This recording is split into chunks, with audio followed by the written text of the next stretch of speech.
अस्सलाम my YouTube family, कैसे हैं आप सब। ठीक है, आज जो है ना मैं आपके साथ शेयर करने वाली हूँ कि हम जो है ना हाइलाइटर को कैसे अप्लाई करेंगे। ठीक है, और क्या फ़र्क है कि हम अगर सिंपल अप्लाई करेंगे या हम जो है एक और जो मेथड है ना पार्लर का, उस मेथड से अगर अप्लाई करेंगे तो क्या फ़र्क होगा। ठीक है, ये पहले मैं आपको डायरेक्ट अप्लाई करके दिखा रही हूँ। ठीक है, ये मेरे पास एक लोकल सा है जी 7 कूल का ये हाइलाइटर है। ठीक है, मैं इसको लगा कर दिखा रही हूँ आपको, ये बोन एरिया पर, ठीक आईब्रो की बोन एरिया पर। ठीक है, ये देख लें, मैंने अप्लाई करके दिखाया, कोई फ़र्क इतना ख़ास फ़र्क नज़र नहीं आ रहा, कोई शाइन नज़र नहीं इतनी आ रही। ठीक है, बल्कि जब ना इसको हम लगा लेते हैं ना, उसके बाद हमारी जो बेस है वो ग्रे लगना स्टार्ट हो जाती है। ये देखें, मैंने दोनों, अब मैं दोबारा से लगा रही हूँ।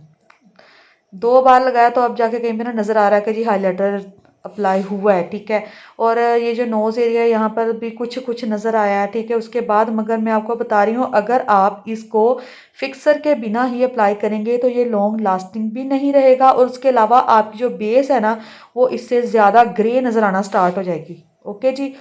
अच्छा, जो दूसरा मेथड मैं आपके साथ शेयर करने वाली हूँ कि जो हम पार्लर्स में जो यूज़ करते हैं ना मेथड, वो मेथड मैं आपके साथ शेयर करने वाली हूँ कि आपने सबसे पहले जी ये फिक्सर लगाना है।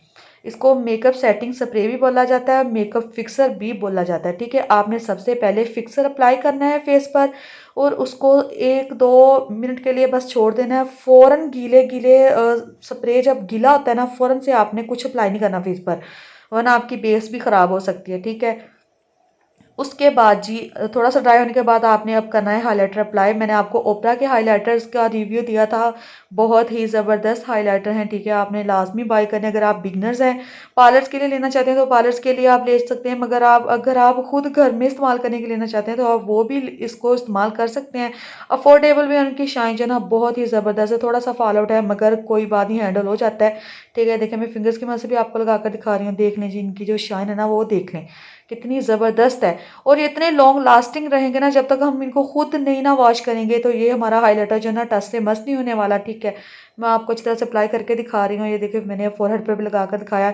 अगर आप फिक्सर के बिना आप इसको अप्लाई करेंगे ना तो आपकी बेस जो है ग्रे नज़र आना स्टार्ट हो जाएगी। उसके अलावा ये लॉन्ग लास्टिंग भी नहीं रहेगा, 1-2 मिनट के बाद इसकी जो शाइन है ना वो बिल्कुल ख़त्म हो जाएगी।